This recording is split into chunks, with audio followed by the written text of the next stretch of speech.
Good evening. Good to be with you. I'm Don Hudson. Welcome to the 7. Let's get a look at the big 7 stories. And topping the list, a graphic swatting call sends Knox County Sheriff's deputies to a local family's home with guns drawn. And the entire scary incident was captured on a Ring doorbell camera. Take a look and listen. Front door's open. Open front door. Ah! Step out here. Step out. Get the baby. I'm sorry, what? Put your hands in the air. Step out here. Okay. What? There's call. Get the Step out here now. Get the baby. Get the baby. Walk towards me. Now, you just saw, or you're seeing, I guess, Tatiana Smith exiting her home back on July 3rd. She tells us she received a call from an unknown number asking her to come outside. That turned out to be law enforcement. You heard them there in the background. Now, if you look closely, you can see them with their guns drawn, hiding behind Smith's vehicle. They searched the family's home, quickly determined that there was no active danger. But as you can imagine, the entire incident terrified Tatiana and her children. Now, we reached out to the Knox County Sheriff's Office. The agency confirms that the search was all due to a swatting incident, which is when someone pretends there is a dangerous and emergency at someone else's home. According to the incident report, Knox County Emergency Services got a call from a suicide hotline. A person in the active chat on the 988 Lifeline website apparently told their clinician that they had already shot their brother and would shoot themselves soon. The person even stated that they would, quote, shoot through the door at responding units. Now, thinking that there was an active threat, deputies along with Rural Metro and AMR ambulance services were sent to the Smith home. They established a perimeter around the home, ordered the entire family to come out so that they could search the house. It didn't take long for them to figure out the shooting was really a shooting call, I should say, was really a fake. But Smith says the damage was done, and she wants people to realize how dangerous swatting calls can be. I opened the door thinking it's a joke. Somebody's playing a prank on me. And when I opened the door, I realized I was surrounded by guns, and so I screamed. If you think that this is a game, it's really not a game, and you should probably stop doing this because people can get hurt and killed, and it could be a really messy situation. Now, swatting calls like this one are happening more and more often. We reached out to the Knoxville FBI office. They're basically in charge of investigating these incidents. We're told that the FBI recently created a virtual command center known as the National Common Operation Picture to track and create a real-time picture of swatting incidents. All right, next on our Big 7 list tonight, police have new details in the case against a Franklin soccer coach accused of drugging and raping children. Officers say the number of Camilo Campos' victims is growing. Right now, there 3 of the 10 victims have been identified. However, 5 more victims police were unaware of have also come forward. Police say for the last 20 years, Campos lived close to school playgrounds and soccer fields in the Hill Estates and Glass Lane neighborhoods. We're told an overwhelming number of the victims were Latino kids, sedated with a variety of powerful drugs. Investigators who reviewed the videos describing them as rag dolls. We're working with schools. We're working heavily with the Spanish-speaking community. I think getting word out to them is super important. One of the misconceptions that I'm hearing back from detectives about their delay or their hesitation in coming forward is that they think that they can't afford the services, that they can't afford to prosecute. I want to make sure that especially the Latino community understands that that doesn't cost them a dime. This is something that we are taking to the courts and prosecuting, and we are working for them. And so we don't care what their finances are. We don't care what their immigration status is. We want to work with victims of this suspect to make sure that they have a way forward. Now, with this case in mind, we wanted to know what local organizations do to make sure that kids are safe. And here in Knoxville, the Kanzler Family YMCA runs several children's sports programs.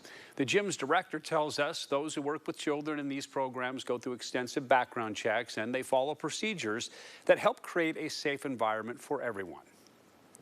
The YMCA does run youth sports. We run Kinder Hoops basketball, we run homeschool PE and swim teams, Kinder Kick soccer, and we do have volunteer coaches for some of those programs. But one of the things about the Y is we intentionally run those programs in a very open and public space. You will never find a volunteer or a staff member alone with a child. We intentionally build policies where kids are not alone with adults.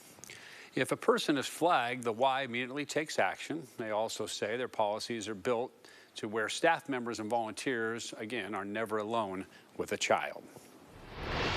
Next, THP needs help finding a man last seen in Rocky Top. They believe that he is armed and dangerous and may be suffering from a medical condition as well. This is Kentucky native Jacob Kennemer. Was last seen renting a hotel room in Rocky Top in Anderson County. On Sunday, authorities located his white Lexus parked along I-75 a few miles north of the Rocky Top exit. THP tells us Kennemer could be experiencing a medical emergency, but again, he is considered armed and dangerous. So if you see him, if you think you may have seen him already, pick up the phone and dial 911. A search for a stolen car leads deputies to a discovery of more than $54,000 worth of stolen medical supplies.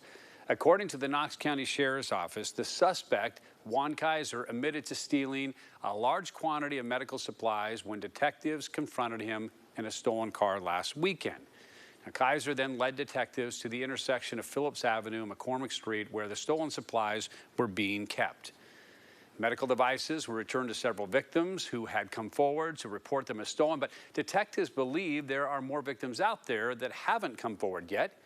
So if you've had a medical device stolen, or someone in your family here in Knox County has had one stolen, and you believe you may be a victim in this case, you are urged to contact the Knox County Sheriff's Office Properties Crime Unit. The number's there on the bottom of the screen. You can look it up, but if you can remember, 865-215-2243.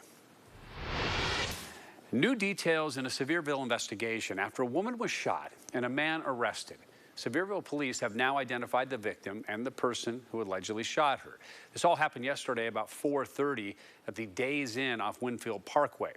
The police there say they found 47-year-old Crystal Lemke from Morristown, in a hotel room suffering a gunshot wound to her shoulder. She was taken to the hospital. She's since been released. Police believe that 37-year-old Joshua Farrell, also from Morristown, is responsible for shooting her. He was still in the hotel room when officers arrived. He's now being charged with especially aggravated assault. Plus, we're told there was an outstanding warrant for his arrest for violating probation. 3, that is the number of times a car has crashed into a KFD truck just this summer. Fortunately, in each crash, no one was injured. However, the risk first responders face is seemingly more prominent. The Knoxville Fire Department wants to remind people that in Tennessee, the law's pretty clear here. You need to move over or slow down or both when passing emergency personnel working a scene. We've been very lucky that no one has been injured. However, oftentimes when we're working on the interstate, traffic will continue at a high rate of speed. That puts us in a very dangerous situation. Not only could it potentially do thousands of dollars of damage to our apparatus, it could hurt or kill a first responder. Yeah, Will Banks said another concern for KFD is the high price to repair their equipment if it gets damaged. All right, our final Big 7 story tonight. The TBI has released its crime statistics from 2022. The stats come from law enforcement agencies across the state. Now, statewide, data shows the number of murder, rape, and kidnapping cases decreased by double digits from 2021 to 2022. Nearly 8% of violent offenders were juveniles. The report also found DUI arrests decreased, but identity theft victims went up over 25%. That's not good. In Knox County, more than 6,500 people were arrested. 341 of those arrests were juveniles. 5 murders were reported. 1,600 simple assaults were reported. There were 18 cases of animal cruelty last year. In total for 2022, there were more than 9,700 offenses, I should say, in the county. You can find the full report on TBI's website if you want to dig through it any more than that.